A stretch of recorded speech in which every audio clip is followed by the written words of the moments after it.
Hello and welcome to another episode of the JRE review. I've got a little bit of new equipment today, sound-wise, so hopefully the sound is a little bit better. I'm still kind of fiddling around with it as I learn this process. But today's review is a doozy. Really enjoyable podcast for Joe Rogan on episode 1252, Dave Foley and Paul Greenberg. This one's really cool because Joe used to work with Dave Foley back in the news radio days. And Dave Foley is from, before that, Kids in the Hall, which was an incredibly funny skit show from the early 90s out of Canada. And if you're not familiar with their work, The Kids in the Hall, definitely check it out if you're a comedy fan, especially if you like sketch comedy. They made a movie once with the team of The Kids in the Hall after the series called Brain Candy, which I think to this day is still one of the most underrated, hilarious comedy movies of all time. It's absolutely brilliant. It really is. And it's very funny. It's about a drug that they make that's like an antidepressant, but it eventually keeps everyone in this like happy daydream cycle, and you just get stuck in it, and it's very, very funny. But anyway, let's start this review.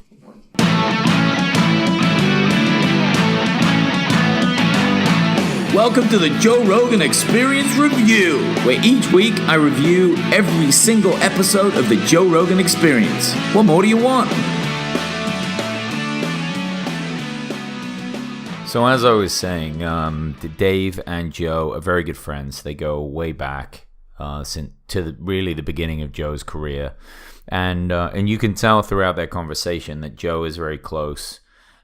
Just has, so much respect for Dave, and they both are, close, but don't get to hang out enough.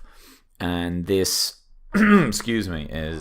was a really great opportunity for them to kind of catch up and get to know each other. Paul Greenberg, too, is a friend of Dave's. I don't know if Joe knows him all that well, but he is a very funny guy.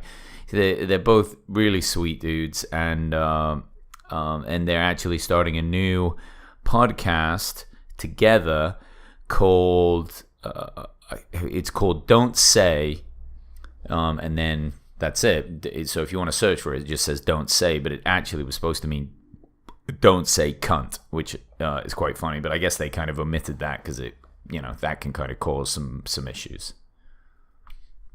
So Joe even says at the beginning of this conversation, or of this podcast, that it took about an hour to get going, and it's true.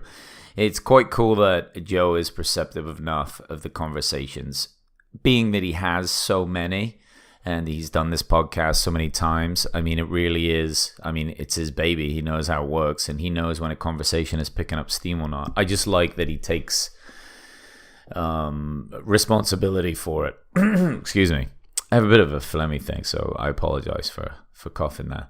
But he knows it, and he says, he kind of forewarns you. He's really not into wasting anyone's time. I mean, almost like he's saying, yeah, you can just fast forward through the first hour if you want to. It's still good. The first hour is very funny. And these guys get off to a very silly start. Paul Greenberg especially loves to just interject with some funny off-the-cuff statement.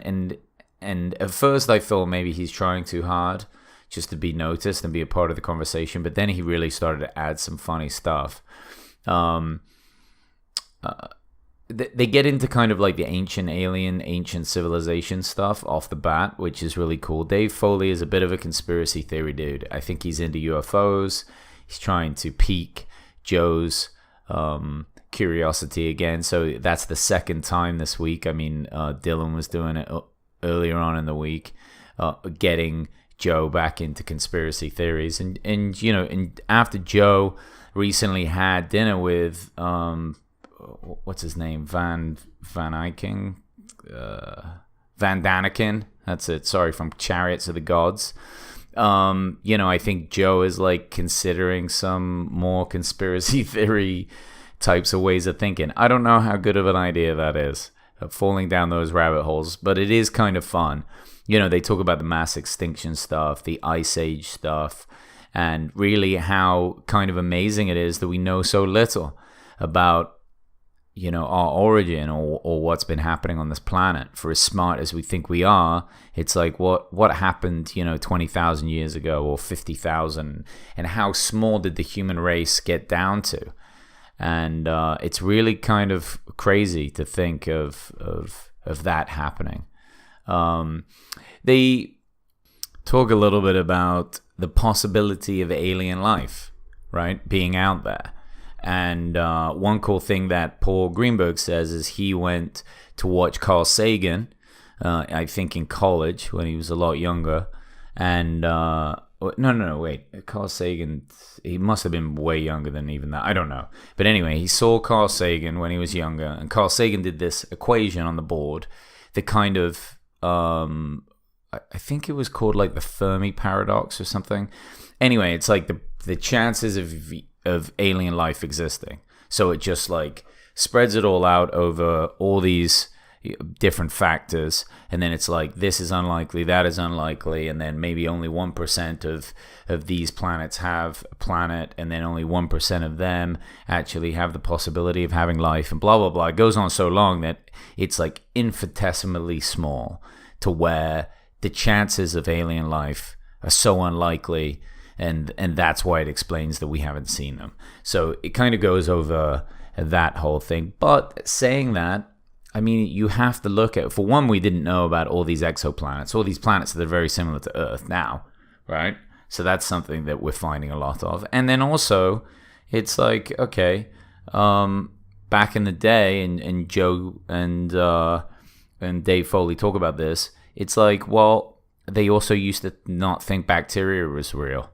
And the few people that did and tried to kind of explain germ theory were laughed out of the building. So who knows? Maybe the crazy people of today make more sense in the future. It's hard to know. But yeah, what do you guys think? Do you guys believe in UFOs? Do you think that they're out there? I mean, in the sense of all the weird shit that we see. And I kind of wonder too about Rogan's audience, especially with Eddie Bravo coming on as much as he does. Is it like a conspiracy theory audience in a way? Are you a bit of a conspiracy theorist person? Then they talk a little bit about those people that debunk them, right? The skeptics. But the problem with them, and Joe points out in this conversation, skeptics get stuck in their own way as well. They aren't that objective. So in the same way, it's a bit of an issue because, they have their point of view, just like the UFO people or the Bigfoot people have theirs. And then there's very little flexibility on each end. People are really digging their heels in. They're not super into the idea of giving ground to the other argument. So it doesn't create a very good conversation between the two. I don't know. What's your take on this? Some of the bits of this conversation that I really wanted to get into was Dave Foley's struggle with addiction and alcoholism. Joe has alluded to a friend of his that had to pay a lot of money through a divorce, and also, has had some real bad drinking problems. And I'm not saying that I thought it was Dave Foley, or maybe Joe has kind of mentioned that it is, but I've definitely had a feeling that Dave Foley has been somebody in Joe's life that he does refer to for different things, but just doesn't say it by name. So when he got into talking about how Dave it was on antidepressants for a very long time, and now he's getting off them, and it was an interesting story. He actually said he got a head injury. So when you listen to the podcast, you'll hear it. So I guess somehow this head injury he had wasn't all bad in some way, because it kind of kicked his depression as far as he could tell.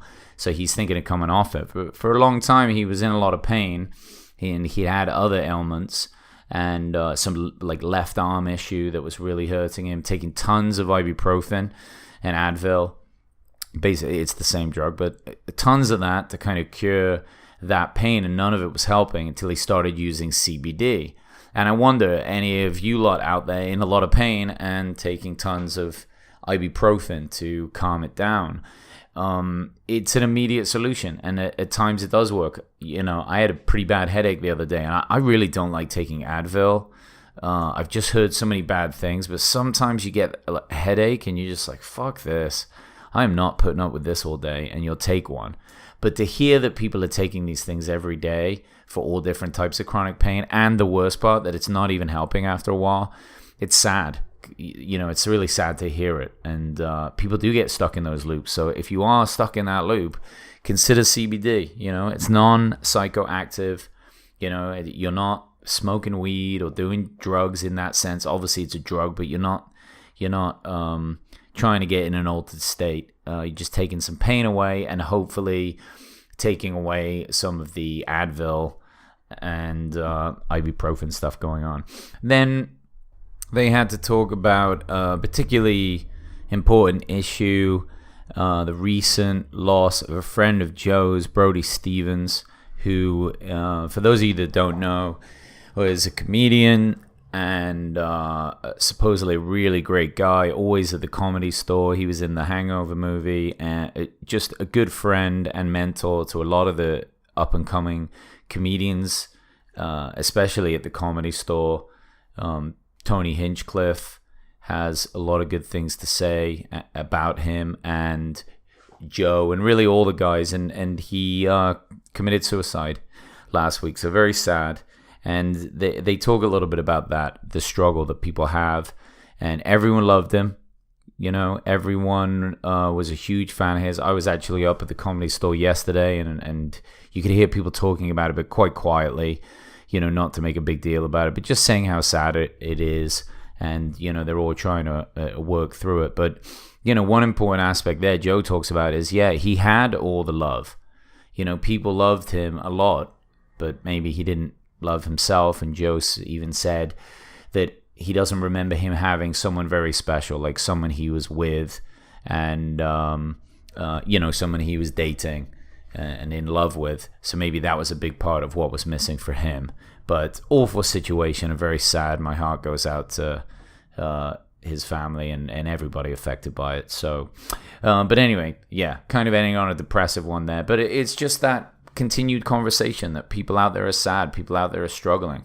And it's important to pick the healthy things in your life and know, whether I need to be working out, or do I do jiu-jitsu, or do I read more, or do I write more, or do I get a new job that doesn't suck. I mean, this is the importance of this podcast. Not mine, I mean Joe's. I'm just reiterating whatever I hear and whatever I get from it, just because it helps me.